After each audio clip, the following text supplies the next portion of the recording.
Sometimes, when a tooth is removed and a dental implant isn't placed right away, the jawbone begins to shrink over time. This happens naturally, it's called bone resorption, and it can lead to significant bone loss in the area. It's not anyone's fault, just a normal part of how the body heals. But in order to place a dental implant in the future, you need enough healthy bone to hold it securely. That's where bone grafting comes in.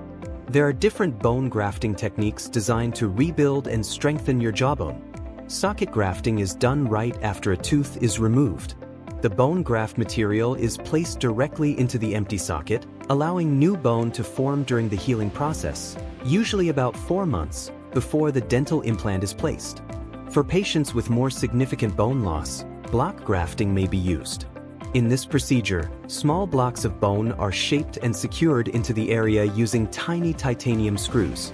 After 4 to 5 months of healing, the bone becomes strong enough to support an implant. When block grafting isn't suitable, a softer bone substitute can be used instead. This graft is covered with a protective membrane and allowed to heal, creating enough bone to hold your future implant. Bone grafting is a safe and effective procedure, and with today's advanced technology, success rates continue to improve. As with any treatment, there are potential risks like delayed healing, infection, or discomfort, but these are typically mild and easily managed with medication and proper care. The benefits far outweigh the risks, giving you a strong foundation for dental implants and a healthy, lasting smile. If you're missing a tooth and thinking about implants, Elmwood Park Dental can help rebuild your bone and restore your smile with confidence.